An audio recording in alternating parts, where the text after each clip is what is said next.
All right, Night Nation, a little bit of a disclaimer on this episode because this interview with Viktor Beach was recorded Tuesday prior to his decommitting from the Knights on Sunday night.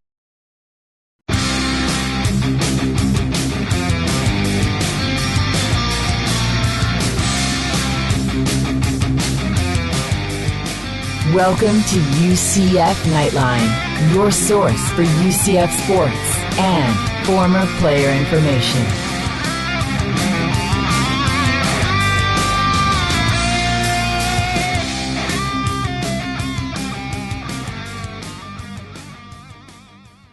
Hello, Night Nation. This is Andrew Phegley coming to you from the 1148 studios, and this is Knightline, episode number 95. Getting closer to 100, Trace. Trace Trylko, hello everyone. Yes, nickels and dimes, the fives and the zeros, you'll love them. Absolutely. Episode 95. We're getting there. I'm just shocked that we've made it this far.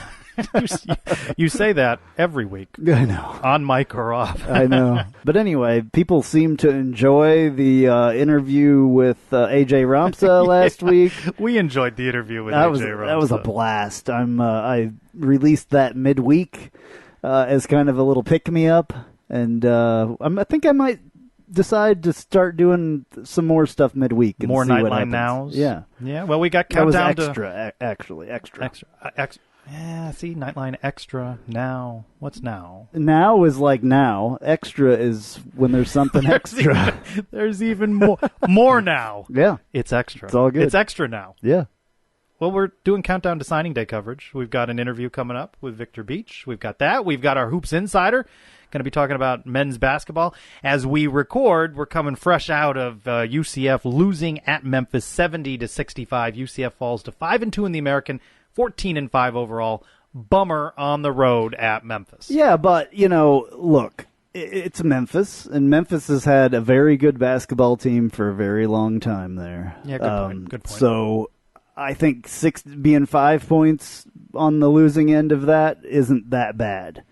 In previous years, I think that it's been a lot worse. I believe the average has been a 23-point spread in which UCF has lost those games. UCF, however, now 0-14 all-time at Memphis, and Memphis leads the all-time series 21 wins for Memphis, 1 win for UCF. Right, but what I'm saying is we got a lot closer. And maybe next year, or the second time we play them We're this going to play year them in a couple up, of weeks. Here, maybe, in Orlando. We can fix that situation. I mean, this team has done miraculous things, given what they have, and, given the time that Johnny Dawkins has been here. I think that this is absolutely wonderful, for what they're doing this year. Lots of lead changes in this game. UCF jumped out 10-0. Memphis went on its run, and that was it. Back and forth with these runs. Memphis closed out the first half on the 7-0 run. But every time you thought maybe it was slipping away from UCF, they fought back. They got back into the game, and you have to give them credit for that. I actually was busy, and I was still watching the football game here on the computer screen, and, I got the little text message. Every time the score switches and all this stuff, I get these little alerts on my phone, and I get the one, UCF up 10-0, and I'm like, whoa, wait a second. I'm going to watch the game. You better tune in now. Yeah. You've come into it late. Yeah. So a split in the week, tough road loss at Memphis.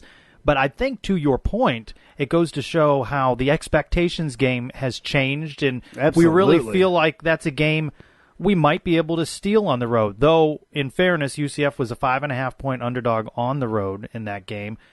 But a split of the week, UCF thrashed the Tampa School earlier in the week in the War on I-4 rivalry. UCF picked up 3 points in that, leads 18-15 in that. Speaking of 3 points in that game. Segue alert. Holy Moses. I mean, wow.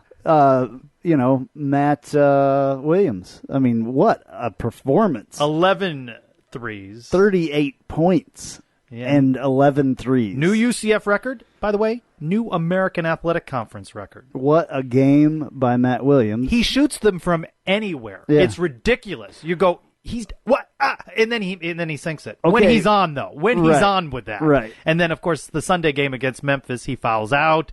He had that pushing shove of the thing. player. Yeah, I mean, so But overall, a good season. It's not as bad as that kid at Duke, obviously. No. What he did today was a little push in the back. That kid at Duke is a freak. A hothead. Like, I mean, he has obviously some issues. Anger management issues. Man, I think he's got the mentality of a 3-year-old. He throws tantrums and pushes people and kicks people and trips people. Is it a playground? And then acts like he doesn't do it. Anyway, this is a UCF thing. Not me. This is a UCF thing, but I just wanted to say that guy's an idiot, and he needs to they just need to kick him out. He needs to go home and play his street ball on the street or something, because he doesn't deserve to be on a Division I basketball team. Anyway, he said it. There you go. Well, definitive take. I'm not the only one that said it. If you listen to or watch sports TV or sports radio, we don't need any of that. A bunch of people that have said that. So, all right. So we're going to talk to Isaac Lang here coming up about the game. Inside the Lane with Isaac Lang coming I like up. that. That could catch on. It's going to catch on, and that will be the. Is that a hashtagable kind of thing? Yeah. You like doing that. Hashtag Inside the Lane.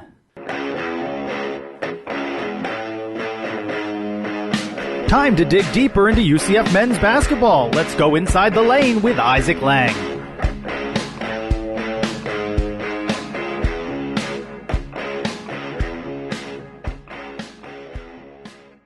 Isaac, a tough road loss for UCF at Memphis this Sunday. Yeah, definitely a heartbreaker for sure. We'll talk more about this for UCF. Back and forth game, many lead changes, jumped out to a 10-0 lead. It's the kind of game you just want to see them get on the road, right? Yes, definitely. They started off extremely well. I was very impressed with their play. And I honestly thought they were going to pull this one off. And slowly Memphis started chipping away, and getting Taco to run up and down that floor can obviously hinder us somewhat, with him being able to keep up back and forth. But overall, that jump really definitely looked very, very good for the team. And talk about this is 16 turnovers in this Memphis game, and that has been a season-long problem for UCF. How does that change? Coach Dawkins talks about it almost after every game, that it's something that they work on in practice, and it's something that they want to cut down because it is a big factor in the game. How do you change that, though? What is it that you work on in practice to be able to change something like that in a regular season game? Yeah, definitely. That's been their Achilles heel personally. If they can cut those turnovers down, they could really do some serious damage. Because obviously that transitions into more possessions and more opportunities to score. Just trying to find a way to do that, to simulate those games within practice is already hard enough, especially because you don't have the bench. And a key component in, I feel like, when it comes to simulating games, you have to have a deep bench to really put that pressure on that starting five and your main role for guys during practice. And if you can't really simulate that during practice, I think it's starting to show within their game. So obviously that pressure really isn't there to value each possession and value the ball, and actually to withstand that, that onslaught of pressure and defense and guys getting up in you. They just can't really translate that over in practice. So what you're referring to there then is the quality of the depth that they're facing in practice. That there may be a step down in talent level or experience or both that they can't simulate in practice because they're just not playing against the same caliber of guys that they're going to face on the court at Memphis or coming up this week with SMU coming to UCF. Exactly. That's spot on. If you can't simulate what's not there, and even during the games, it's very clear we don't have a deep bench, and that's your number one thing in any practice in any team is you have to be able to simulate the games in practice to better yourself, especially when it comes to turnovers. Memphis isn't really a rival, but it's a conference game. It seemed like it got a little bit rough out there a couple times today with a little bit of pushing and shoving, and there was the one time where the UCF player, I'm not sure who it was because I didn't really see it that well, but he pushed him in the back, pushed one of the Memphis players in the back after a play. Talk about a little bit of the emotion when it's a game like that, and how it makes it a little bit harder to do what you need to do when you get your emotions involved. Most definitely. That was with Matt Williams toward the end of that game, and he just let those frustrations get to him. That was a huge mental error for him. I hate seeing that after him come off such a huge game against USF, that he allowed that player to give him a little nudge as he walked past him, and the player, Memphis player, he did throw a little bit of acting in the shove, but needless to say, he did it right there in front of the refs, and I mean, that's definitely a big no-no.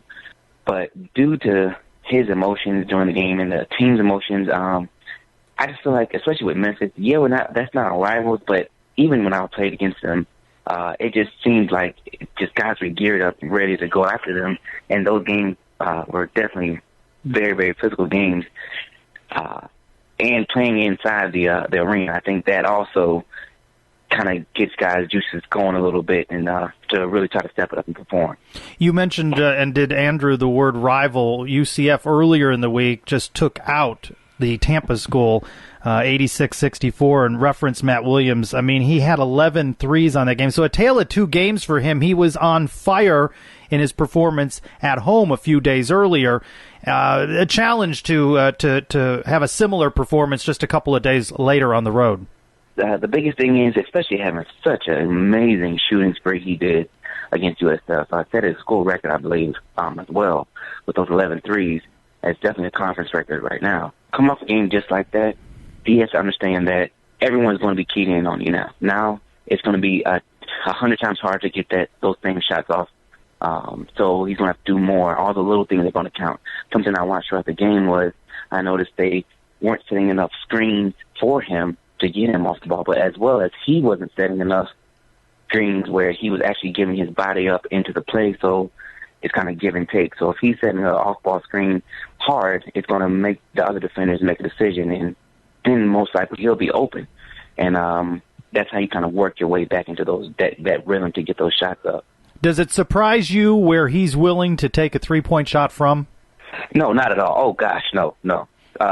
Matt was like my little brother. I still love Matt to death. The biggest thing with him is that confidence. He knows that he can shoot, and it does not matter where it's from. In practice, he would pull from there all the time, and that's when he was a freshman. And he had no conscience, and I love that about him. And that's what shooters. I mean, he reminds me of Sean Kilpatrick. I tell him that all the time. He played for Cincinnati, who's now doing his thing for Brooklyn. He was just deemed as a shooter, and same thing with Matt. But if he can start to put that ball out on the floor and get to the basket, he showed a little bit of that in Memphis. But if he just adapts that more to his game, I think he can really, really do some damage at the next level. So for UCF, they lose at Memphis on a Sunday early evening. They can't get a flight back out until Monday, and then they have to come back around for a 6 Eastern start on Wednesday against a pretty powerful SMU school. Help us understand what's involved in travel and how that can wear on you a little bit. I mean, that's not a quick turn time. When did they get practice in, and when did they get the prep in for an SMU when they've got such a short turn? Yeah, that's definitely going to test them mentally more than anything, especially this being such a young team. I really would like to see them bounce back the same way they did against UConn. After they took that beating there and then they bounced back the following game. It's just that turnaround time, you have to stay locked in mentally. That'll help the battle with fatigue on sleep and eating and game prep, because you still have to squeeze all that in within that short little time frame. And this schedule is rough coming up. This is a tough part of the schedule. The Memphis loss Sunday coming up, SMU at home, and then back-to-back road games at Tulsa, at Houston before Memphis comes back. How do you survive a stretch like that? I mean, what's a best-case scenario? I mean, we want to win every game, but that's a tough road right there. Definitely, that is a tough stretch. But we have been playing very well at home. I definitely see us. I think it's going to be a nail-biter against SMU. And Tulsa, definitely a toss-up. But I believe we can come out on top of that game as well as the following game. who was that against? That one's at Houston. That was a pretty impressive UCF victory a short while ago with Houston at home. But again, you got to go on the road. You got to go there, and you got to earn that victory where they've not done that at UConn or at Memphis now. They got to go prove it on Tulsa and Houston on the road. Yeah, definitely.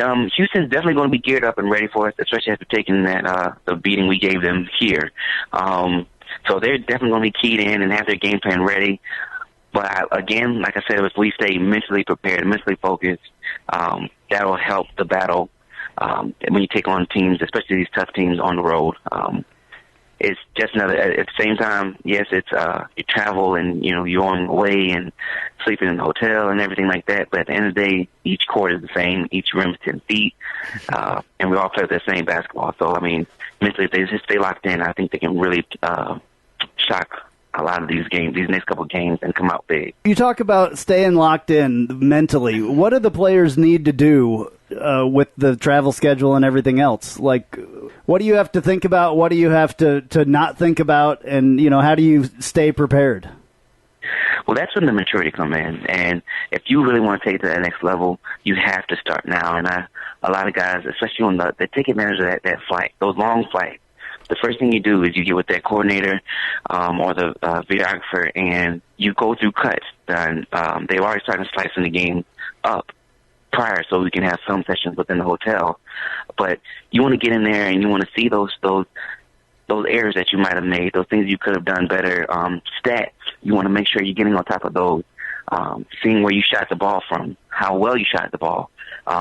The mistakes you made defensively, that was a big thing against the Memphis team. I noticed we had so many small mental breakdowns of just switching, just simple switching, and or hedging, or calling out, or just communicating, which we're pretty good about. But those are those little things, those game slippage that you just can't have especially when you're traveling on the road.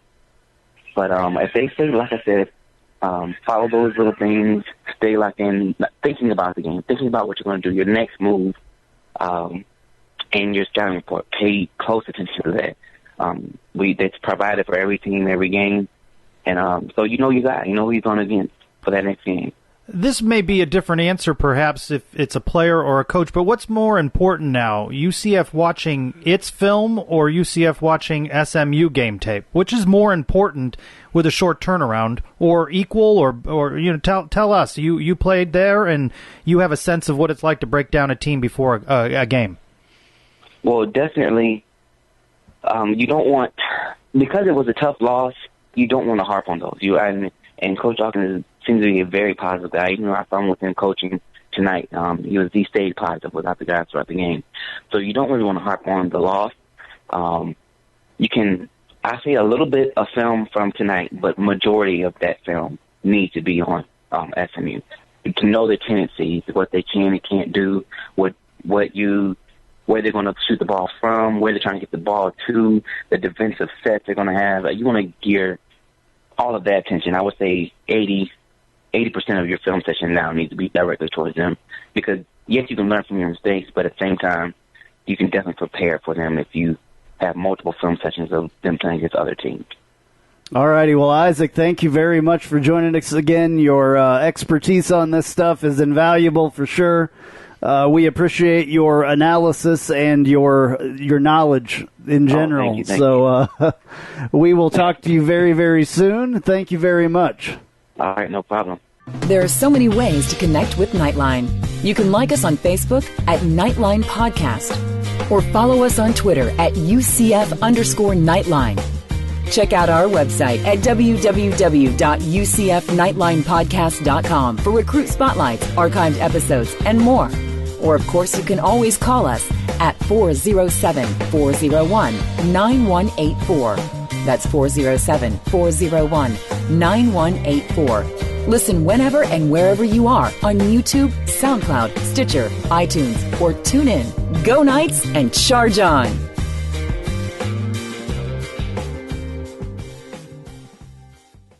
This is Phil Steele, and you're listening to the UCF Knightline Podcast. Up next for UCF. I can't do it. My best Phil still. Boy, that's challenging to come out of Phil. Up next for UCF, one of the best in the American, SMU comes to town. It's Wednesday, January 25. Note the start time on this one, 6 o'clock East at CFE Arena. Looks like that's going to be an early bird special for the pregame dinner. Always get together with a group of guys before the game. I guess we'll be eating about 4:30. Good. That's what's going to happen there. Around the American, Cincinnati tops at 7-0. Boy, we've got them coming up. SMU just to beat off at 7-1. Tulsa 5-1.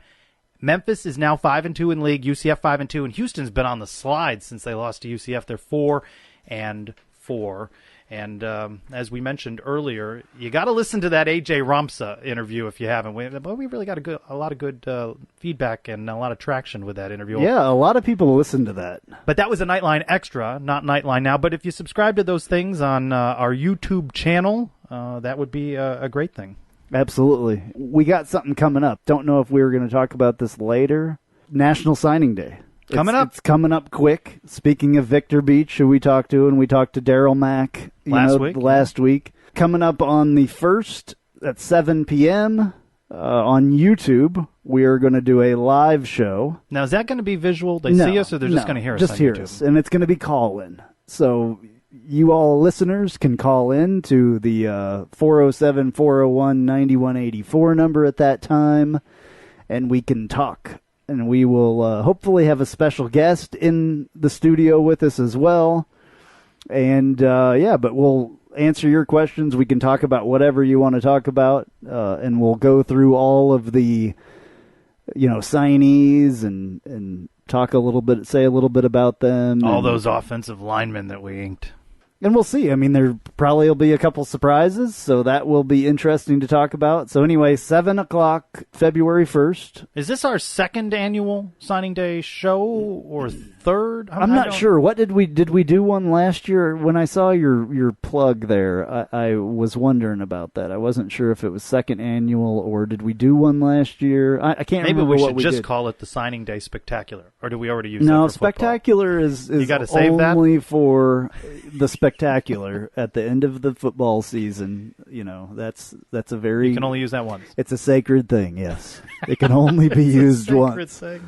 That's a big word there. So, but Signing Day special with all the S's, we like that one? Yeah, special. Okay. Signing Day, yeah, hey, that's a good, I didn't... SSS. Oh, wait, that's probably not a good... No.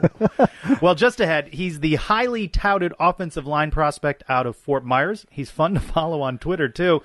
But will Viktor Beach commit to UCF? Stay with us. Dun, dun, dun. Before the new Knights charge onto the field, they're on the line with us. Meet the new players that will wear the black and gold in this week's Recruit Spotlight.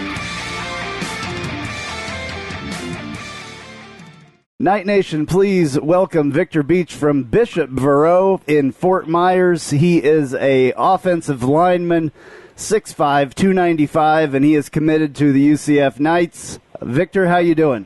I'm doing great. How about you? Thank you for having me on the show. No problem. I appreciate you coming on. I'm doing great. I'll be a lot better if we see you as a signing commit on National Signing Day, of course. You kind of freaked a little bit of Night Nation out the other day by putting out a tweet saying that you got an offer from Florida, and then a couple days later, I guess you get an offer from LSU. Tell us a little bit about that. I know that that's exciting to get offers from schools like that, but you tell me that you are 100% Knight. So tell us about your recruiting experience and, why you are still 100% Knight even with this great offer list that you've gotten. And I'll go through a little bit more of those later on. The offers are great, and it's an honor to be offered by those big schools with such prestige and history and everything, but when it comes down to it, at the end of the day, it's the relationships that I've built with coaches and players and people. And out of every school that I've ever talked to, UCF's been number one in every aspect. I mean, no other coaches have connected as well as UCF's coaches have with not only me but my family, every person I brought up to come visit and see the school. And just the players and all the other commits, we're just all a big family, and it's just I couldn't leave that even for Alabama or you name it. Okay, because you've got offers. Well, I'm going to read your list here real quick. It's going to take me some time. Georgia State, Okay. LSU, Purdue, Appalachian State, Boston College, Bowling Green, Central Michigan, Cincinnati, Coastal Carolina, Florida Atlantic, Georgia Southern, Mississippi State, South Carolina, Southern Miss, USF, unfortunately, Florida, and Indiana. So, I mean, there's some schools in there that are very, very good schools. And, of course, we are really happy to have you at UCF, and I'm not going to take anything away from that. Did you read the article on 24/7 Sports today that they put out? Yeah, I got it last night. They sent it to me early. Yeah, 5 commits that can immediately help UCF next season. And I think that really, honestly, should be a pretty big thing as far as being able to come in as a freshman and probably play the entire season if you get to that point. Exactly. So how important is that to you, to be able to come into a school and play immediately and get it going right away? Well, it's huge. It's a huge bonus, and a lot of kids can say that that's number one. But to be honest, for me, that's not number one.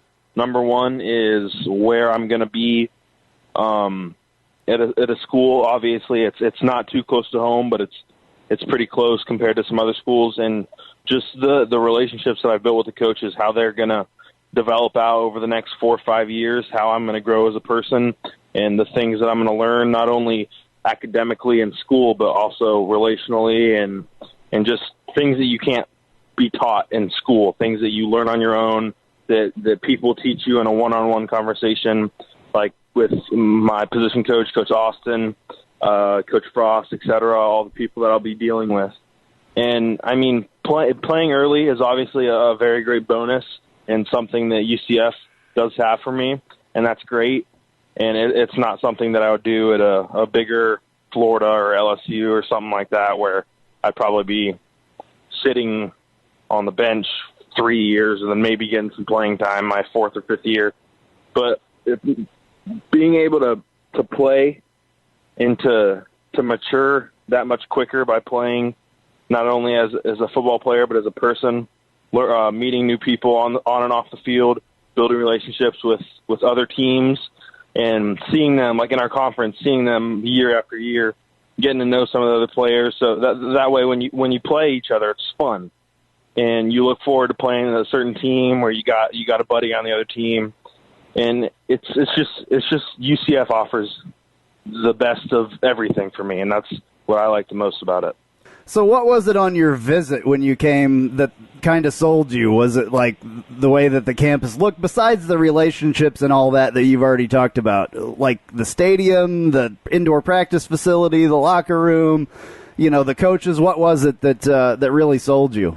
But what I like the most is how where we live, the dorms, the towers is right there where the football facility is. So I could say I have workouts at 7:05, I could be up at 7 and be there on time. So that's obviously a great added bonus. Just the campus is so well put together.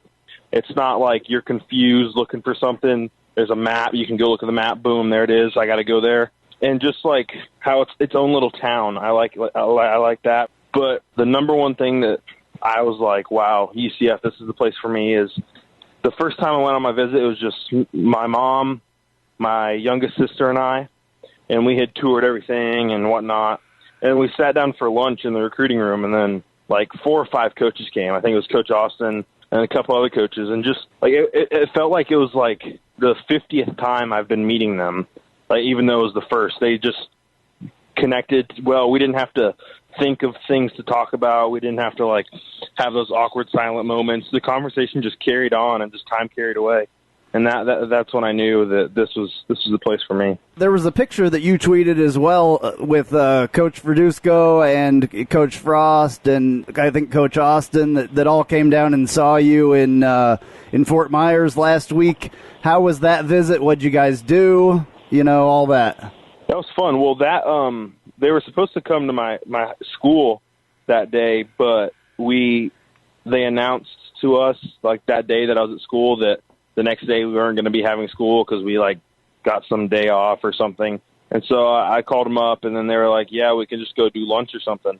So my parents got off work. They came down. We met at a local restaurant. We had a good lunch, like hour and a half, 2 hours, and we just talked away, talked about the next couple of months for us after we sign, what's going to be happening, how it's all going to play out and stuff like that. But it was just really good, relaxing lunch. So what is this like as a high school kid to be recruited by all these big schools and know where you're going to go, know you've made your decision? What's in your head right now? I mean, at this point, you're finishing out your senior year in high school, and what are you thinking about? What are you anticipating, and what are you most excited about? I'm just excited to get up there, start my schoolwork, get a head start on that, and then just put the pads on again, finally. I mean, it's been so long with them off.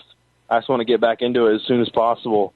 Like, I'm glad that I've made my decision a while ago, and I've been able to, start the process already instead of being one of those kids that waits till signing day, not knowing where they're going to go. So I think it's just been better and easier, and it'll pay off in the long run. What are you going to major in? You sound like a really smart kid. Honestly, I'm thinking about double majoring. I'm not sure if that's going to be able to work with my football schedule and everything. I'll have to sit down with the academic people and see what they think. But right now, my top 3 majors, I still haven't decided yet, are architecture, civil engineering, or aerospace engineering. It really comes down to those last 2, civil or aerospace. I'm not sure which one I want to do yet. I'm still thinking about it. Well, you're obviously a smart kid if you can get into those programs and all that stuff. So that's good. You grew up in Fort Myers. Tell me a little bit about your senior football season there at Fort Myers at Bishop Verreau. Well, it was really interesting. We had a lot of kids that were there in the beginning of the season, and then because I go to a private school, so there's obviously tuition, and a lot of kids, they weren't able to start the school year with us that were going to be really, really good assets for us on our football team. And so we lost a couple of those kids, and the way that our season looked in the beginning, that's not how it turned out, but we still had a pretty good season. We were 7-3, made it to the state playoffs, lost first round to the eventual state champions of the Class 4A. But we had just throughout the year, a lot of injuries, a lot of health and illness, but we overcame a lot of things and pushed through. We were a really young team. And what position, tackle or guard, are they telling you that you might play at UCF? In UCF, I'll most likely be a guard. Okay, and was that what you played in high school as well, or were you a tackle? Last year as a junior, we had a left tackle. He was capable of playing left tackle, so I didn't have to play left tackle. So I was the mobile guard. Guard was my main position. I'd go out tackle sometimes if we had to run a play.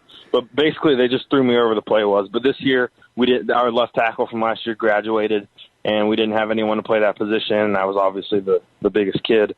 So I played left tackle mostly this year, but I would always switch over if the guard, we ever ran a pulling play, I'd run it.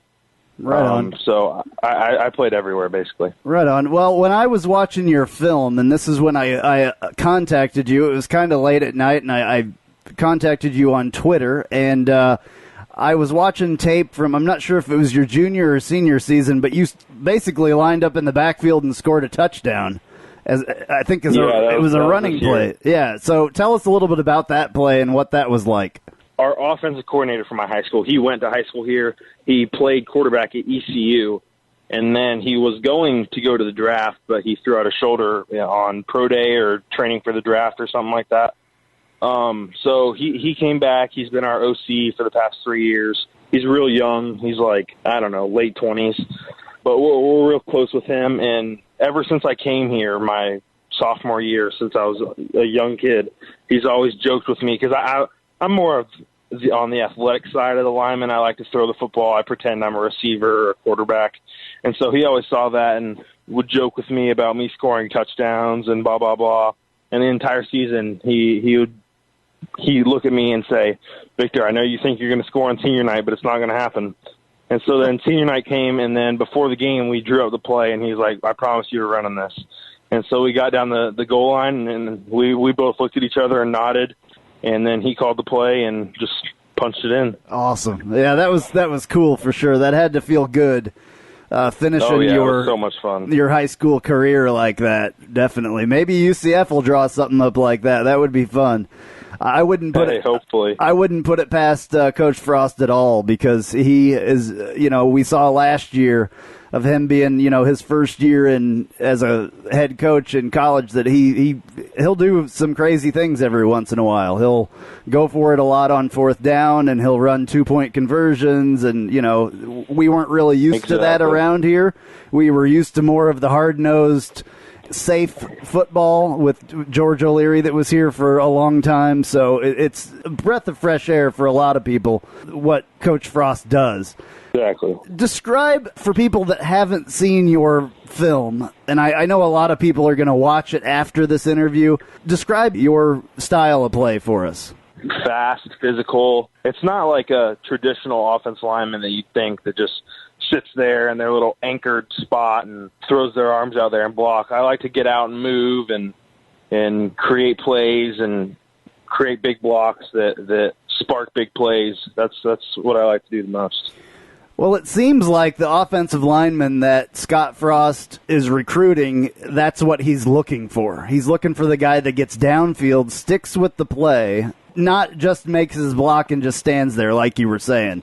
Exactly. It seems like that was, that's a big thing that they look for. Did they talk to you about that? What did they tell you as far as why they wanted you? Yeah, that's pretty much exactly what it was.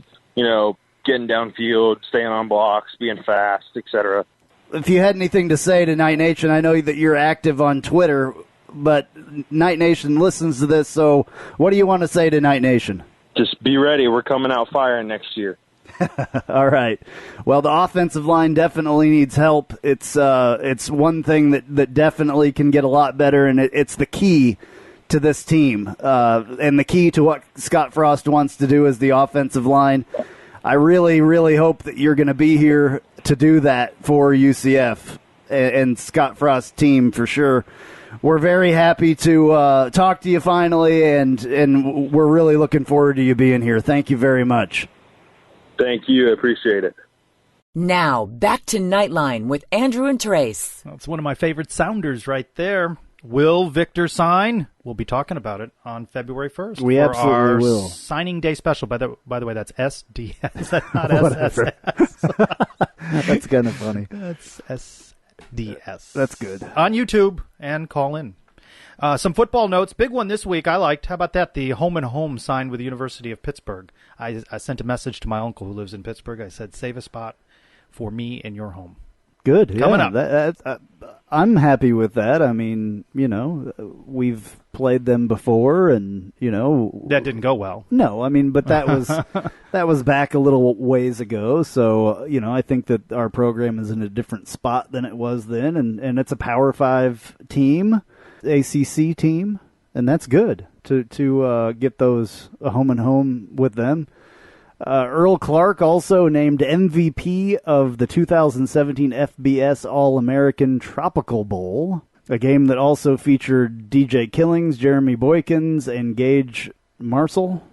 Bunch of NFL and CFL scouts there as well, which is why they play such a game. And we can't not talk about Shaquille Griffin playing in the NFL Players Association game. It was on FS1, and he did really well. They didn't throw towards him a lot. I read a tweet earlier that he was one of the top 4 highest-ranked players from that game. So it looks like the NFL scouts are really getting pretty high on him. So a couple of guys being looked at by scouts. Yeah. That's good to see. I think that this class will definitely have a couple people in the NFL, which is good. To join Camille Ishmael that now is going to be in the Super Bowl. Yeah, that's great. He's been hurt. He's on injured reserve, but still part of a team that is Super Bowl bound. He will have a ring if they win. That's correct. The most important part as far as that goes. The title is now former offensive coordinator for Houston Texans George Godsey, the former UCF coach, and the Texans, quote, unquote, have mutually agreed to part ways. It's probably a good idea down there. Yeah, they did not do well in that playoff game. No, they need to get it together. And we have A.J. Boye that's down there, too. So now he's been lights out. Yeah, he has. Yeah, he's been lights out. Definitely. What's happening this week? Let's look at your Knightline planner. Women's basketball, home game against Cincinnati. That's January 24th at 7 o'clock at the CFE Arena. They hit the road then at Memphis. Boy, Memphis again. This time for the ladies on January 28th. Women's track takes part in the Bob Pollock Invitational at Clemson, January 27 and 28. And women's tennis is at Stetson on January 28 as well. And now, news and notes from the world of UCF sports.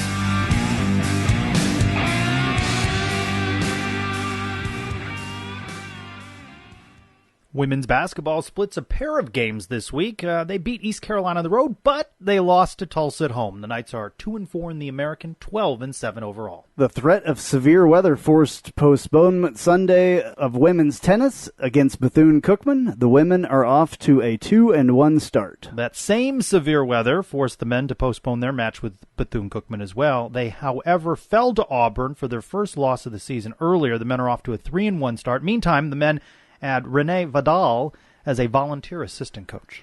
Track and field sets more records during the Rod McCravey Memorial in Lexington, Kentucky. Redshirt senior Anne-Marie Blaney won the 3,000-meter run and set a career best and school record in the process. All told, UCF collected 5 top 10 finishes. Meantime, senior Chelsea Goborn was named the American's Track and Field Athlete of the Week. A Night Nation and Knightline welcome to Brian Doyen, new assistant coach for volleyball, currently serving alongside UCF head coach Todd Dagenet as co-head coach for USA Volleyball's collegiate national team. And finally, preseason predictions are out for softball, and the Knights are projected 3rd in the American behind Tulsa and the Cows. Boo!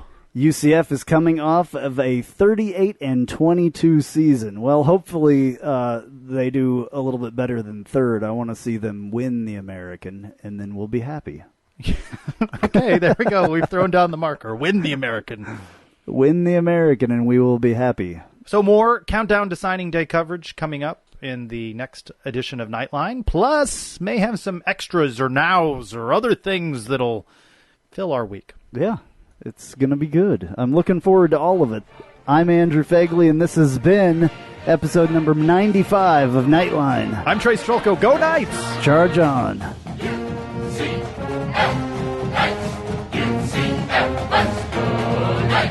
UCF, charge on to the field. With our spirits, we'll never yield.